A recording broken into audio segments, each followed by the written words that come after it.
Olha eu aqui de novo, e hoje a gente vai falar sobre terpenos. Como eu prometi, estamos aqui para falar sobre terpenos. Entendi, Leís. Ótimo, vamos falar de terpenos, mas da onde vem o nome terpenos? Né? As coníferas, eu vou colocar aqui, coníferas, elas conseguem produzir, e aí o homem conseguiu fazer com que essas técnicas de produção das coníferas, ele conseguiu extrair um líquido chamado de terebentina. Terebentina. Esse líquido terebentina tem odor bem característico de pinho. Afinal de contas, né? A gente está falando de coníferas. Né? E essa terebentina, o homem consegue usar, né, hoje, na comercial já. Se você colocar na internet aí rapidinho, você vai ver. Você vai ser remetido a uma página para comprar um solvente. E é exatamente isso que ela faz. Ela é utilizada como solvente ou na aplicação de tintas, o pessoal que trabalha aí com pinturas, né? Então, as coníferas produzem, e o homem acabou extraindo esse líquido, a terebentina, que dá origem a esse nome de terpenos. Se a gente fosse colocar, né, dividir os terpenos, fazer uma divisão, né, daqueles compostos fenólicos, compostos nitrogenados e terpenos, boa parte dessa fatia aqui fica com os terpenos, tá? Onde mais de 20.000 moléculas estão disponíveis aí para a planta. É isso que a gente conhece, né? Fora os que a gente não conhece, tá? Os terpenos, normalmente eles advêm, né, de uma molequinha. A gente já começou a conversar, né, lá no metabólito primário, naqueles processos de metabolismo primário e secundário, da acetil-CoA, né? A acetil-CoA é um dos grandes fornecedores de rotas de biossíntese de terpenos, certo? E como é que acontece isso, Liz? Bom, para começar, eu vou te dizer que os terpenos, eles são formados por unidades pentacarbonadas, tá bom? Pentacarbonadas. Ou seja, tem 5 carbonos, tá certo? Eu coloquei aqui já de cara duas estruturas, tá? Uma delas, essa daqui é o isopentano. Isopentano, tá? Unidade pentacarbonada, tá certo? Só que esse isopentano, ele não é utilizado, assim, né, para a formação dos terpenos. Ele, na verdade, ele é decomposto, né, por altas temperaturas. Deixa eu colocar aqui altas temperaturas. Opa, um fogo aqui, tá bom? Uma fogueira aqui, altas temperaturas. Termômetro lindo, maravilhoso. Tá? Altas temperaturas num composto chamado sim de isopreno. Esse cara aqui é o cara que é a base, a unidade básica de formação dos terpenos. Olha só, então o isopentano foi decomposto, né? Houve uma decomposição por conta de altas temperaturas em isopreno, tá certo? E a fórmula básica, né, dos terpenos são C5H8, isso aqui, tá bom? N. Então, olha só, unidade C5, quando a gente fala de unidade C5, a gente está se remetendo a unidades pentacarbonadas e principalmente ao... ficou feio, né? Vamos aqui. Ao isopreno, tá bom? Por conta da composição deles, tá certo? Mas como é que a gente pode organizar isso de forma melhor, Liz? A gente consegue classificar, na verdade, pela quantidade, né? Quantidade de unidades C5, tá? Os terpenos. Eu vou te colocar aqui, tá? Os monoterpenos. Os monoterpenos, eles são moléculas que têm 10 carbonos e são formados de... Olha, quantas unidades C5 eu vou precisar para formar uma molécula de 10 carbonos? Opa, 2 unidades C5, ou unidades isoprênicas, ou unidade de isopreno, tá bom? Esse C5 aqui, tá bom? É isopreno, tá bom? Não é só C5, tá? Mas é a unidade de isopreno, tá bom? E quando eu coloquei a unidade C5 aqui, é me remetendo a ele, tá certo? Então tá, eu tenho monoterpenos, a gente vai ter também os sesquiterpenos, tá? Que são moléculas com 15 carbonos. Se são cada unidade de isopreno utilizada tem 5 carbonos, eu vou precisar de quantas unidades? De 3 unidades de isopreno, tá certo? Temos os diterpenos, que aí eu vou ter moléculas de 20 carbonos, 4 unidades. Eu esqueci de botar o M aqui, né? Unidades de isopreno. Depois a gente vai ter os triterpenos. Imagina quantos carbonos são? 30 carbonos. Quantas unidades de isopreno? 6 unidades. Tá certo? Vamos ter os tetraterpenos. Quantos são? Opa, 40 unidades de carbono. E quantas unidades isoprênicas? 8 unidades isoprênicas. Eu esqueci de colocar aqui. Tá certo?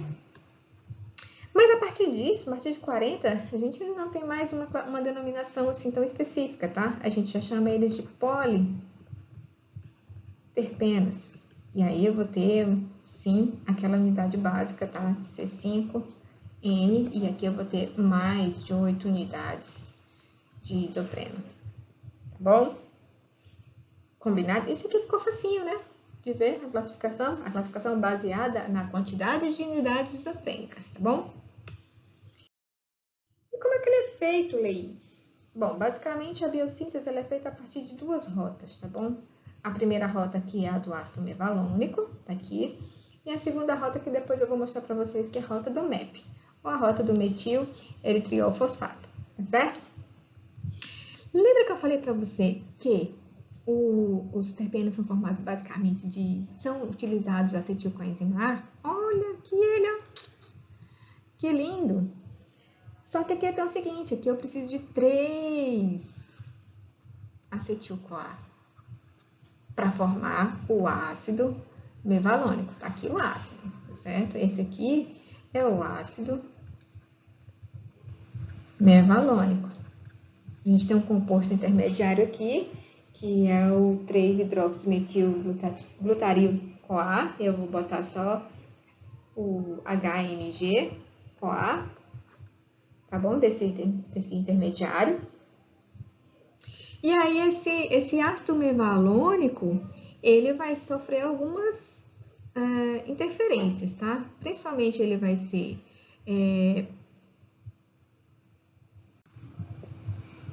ser pirofosforilado, deixa eu colocar aqui, pirofosforilado, ele vai ser descarboxilado, e ele vai ser desidratado, tá bom? E aí sim, ele forma o isopentenil de fosfato. Tá aqui ele, isopentenil de fosfato, que é o nosso IPP. Esse carinha aqui pode guardar no seu coração, que é o cara responsável por formar todos os terpenos, todos, tá bom?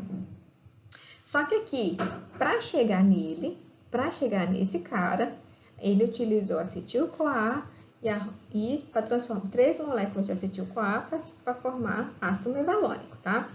Houve compostos intermediários, houve algumas reações de pirofosforilação, descarboxilação e desidratação para formar IPP. A gente vai ver que na outra rota também vai chegar no IPP, tá bom? No isopentenil de fosfato. E a partir do IPP, dessa rota, tá bom? A gente vai ter o nosso, olha qual que é esse aqui? Isopreno. A nossa unidade é o quê? C5. Ah, Leís, entendi. Então, a partir dessa unidade do tijolinho, que vem da rota do ácido mevalônico, ele pode dar o isopreno. Ou ele pode dar esse outro composto enorme aqui, chamado de farnesil difosfato. Eu vou colocar só o FPP, tá bom? Que é o farnesil, porque não dá para escrever tudo assim. O FPP, que é o farnesil difosfato, ele tem 15 carbonos. 15 carbonos é um sesquiterpeno. Ah, Leis, então, a partir do FPP eu vou ter sesquiterpenos e posso ter a formação de triterpenos, que são compostos de 30 carbonos. Então, na rota do ácido mevalônico, Leis, então você pode me dizer, então, o que a gente consegue de obter? Isopreno, sesquiterpenos e triterpenos, a partir de acetil-CoA. E a rota do ácido mevalônico, porque o acetilcoenzima A vai se transformar em ácido mevalônico e aí vai chegar no isopreno, tá? Mas o coração das reações, a biossíntese, fica por conta do IPP, tá? Do isopentenil difosfato. Opa! Na segunda rota que a biossíntese pode tomar para formar os terpenos, tem a rota do metileritrofosfato, que é a rota do MEP, tá? Eu falei que os terpenos podem ser formados a partir de acetil, né, CoA, ou de metabólitos da glicólise. Olha só o que tem aqui. O gliceraldeído 3-fosfato. Vou colocar aqui, gliceraldeído 3-fosfato. E eu dou um doce para quem adivinha quem é esse aqui, ó. Olha o nosso piruvato. Leis, então, a combinação dessas moléculas do gliceraldeído 3-fosfato com o piruvato, ele vai me dar um intermediário chamado de 1-deoxidestilulose fosfato. Que eu não vou escrever esse nome muito grande não, tá bom? Mas que ele vai acabar resultando... esse aqui, esse sim, vale a pena a gente escrever o nome dele. É o metil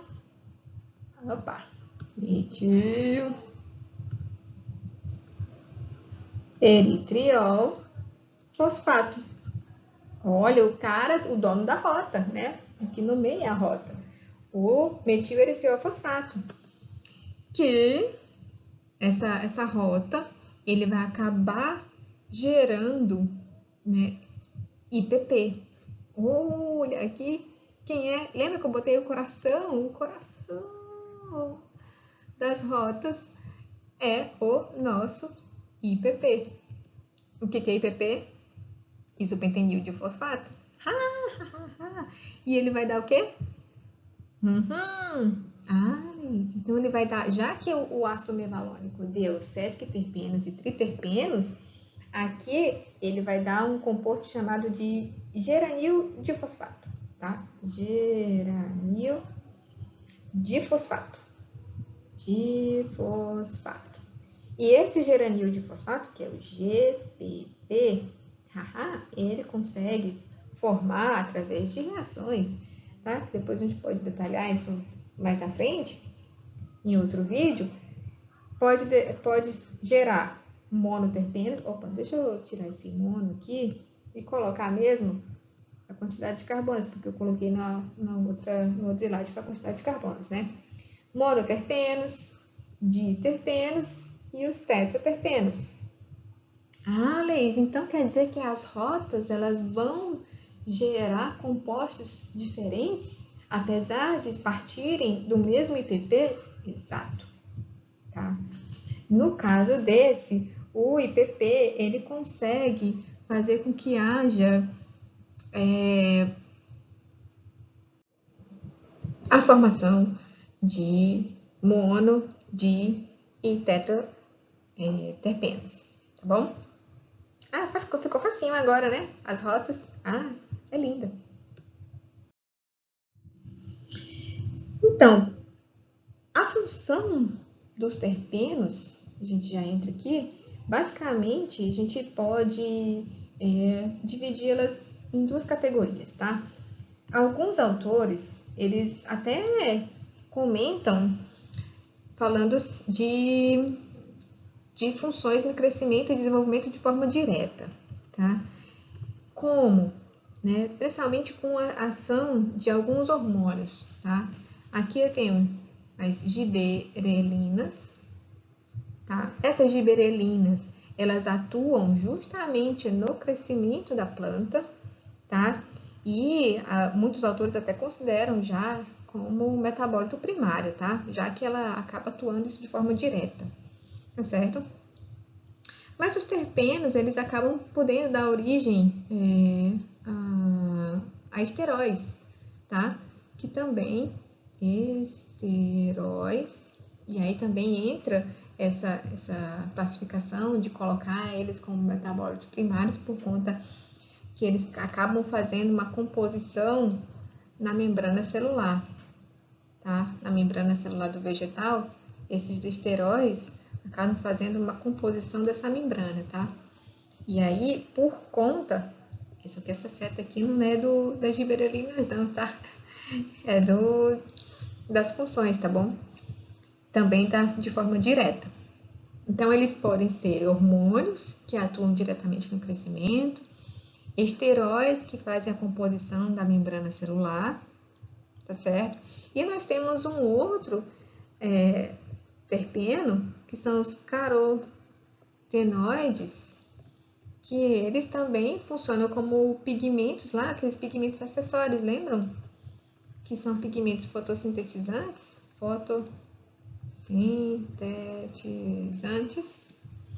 que eles basicamente da cor amarela, laranja e o vermelho, atuam diretamente, né, na fotossíntese.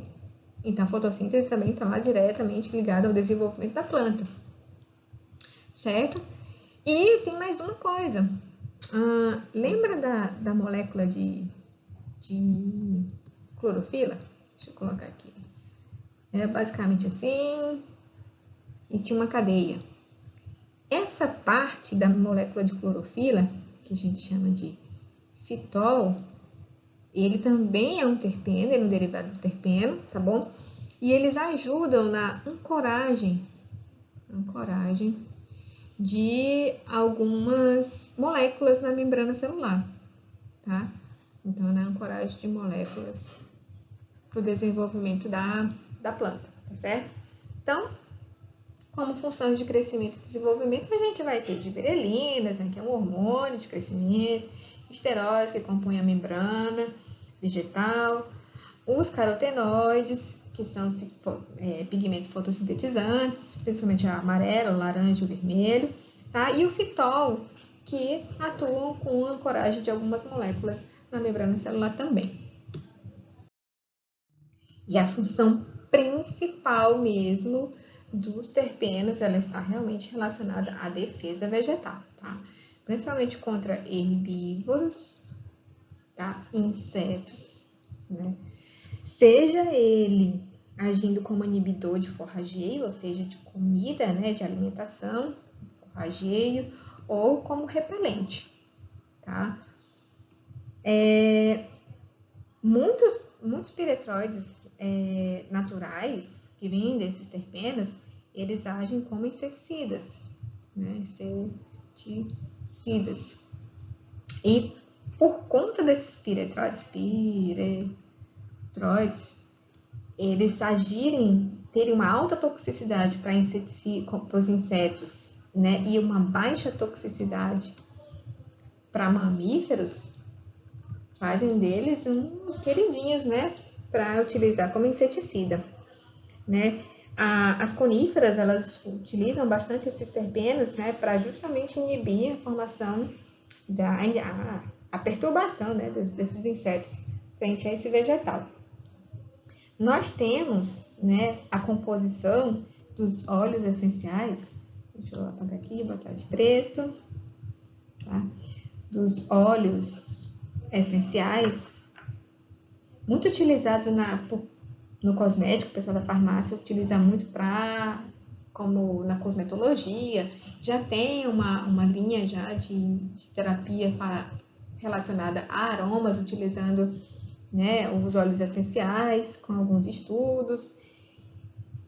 Mas o que compõe os óleos essenciais? Na verdade, eles são uma mistura de mono com sesquiterpenos, né?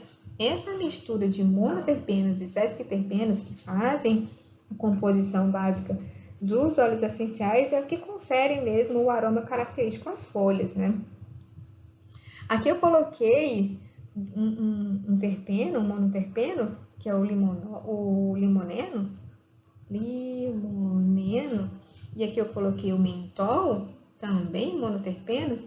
Eles dão justamente a característica, o odor, né, do limão, das folhas do limoeiro e das folhas de hortelã, né? E eles acabam justamente conferindo essa. Todo mundo a gente consegue diferenciar uma folha de limão, de limoeiro, com uma folha de hortelã, né? Por conta da presença desses óleos essenciais, desses monoterpenos, tá? Mas existe uma outra classe que não é de óleos essenciais, mas sim de compostos não voláteis, tá? De compostos não voláteis, tá? Que aí não confunda o limoneno com limonoide, tá? Limonoide, que é justamente um grupo de triterpenos, tá? De C30, tá? Conhecido por justamente dar o sabor amargo. Aqui é sabor amargo a frutas cítricas, tá? Então, não confunda, tá? Esse composto não volátil do limonoide com o limoneno, que faz parte dos óleos essenciais. Tranquilo?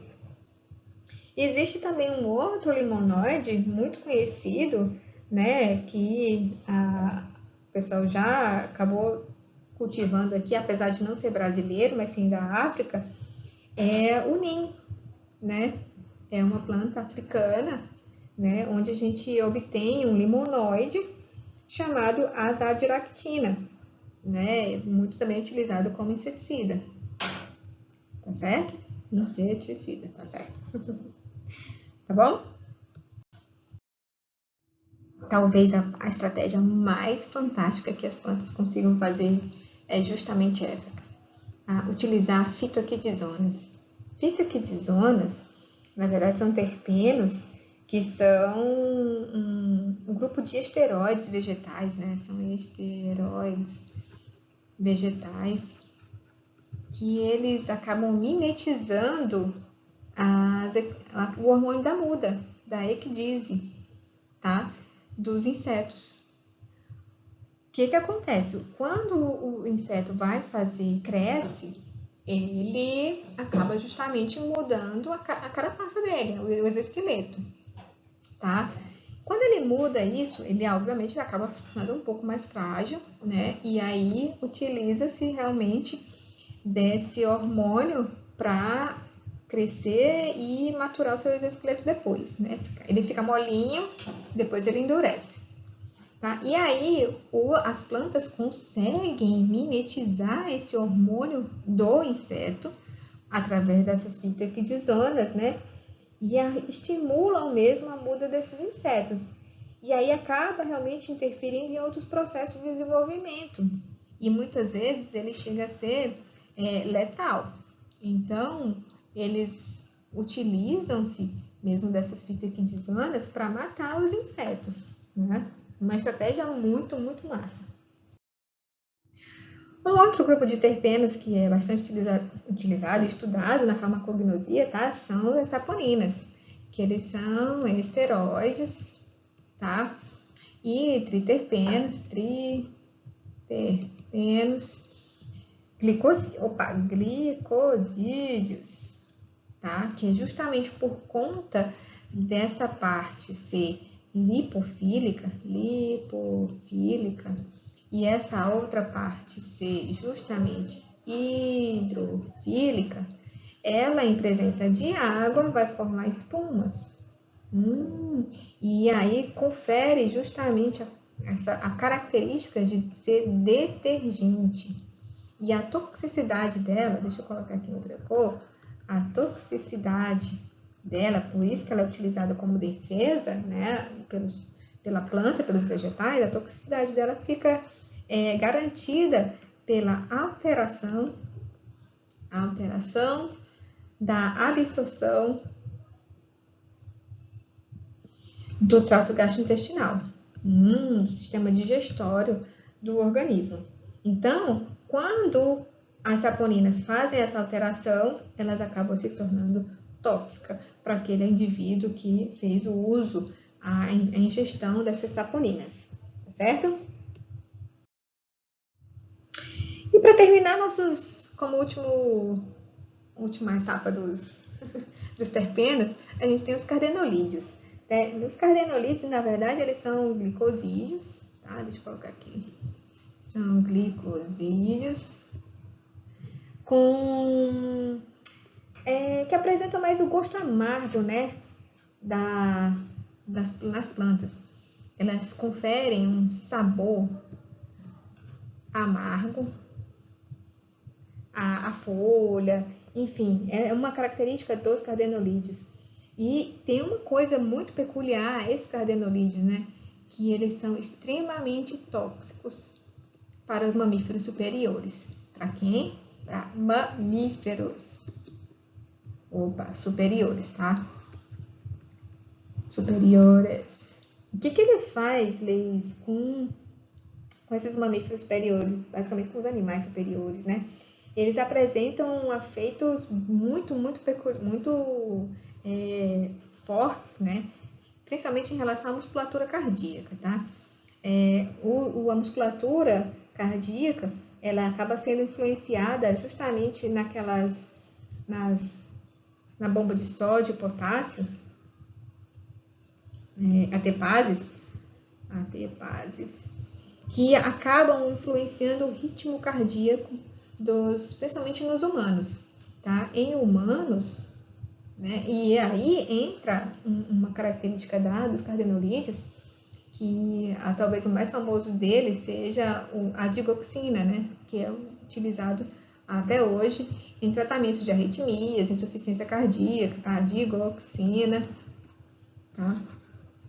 Que ele vem justamente de uma dedaleira, tá? De uma plantinha, né? Chamada de espécies, né? Chamadas de dedaleira ou digital ou digitalis, né?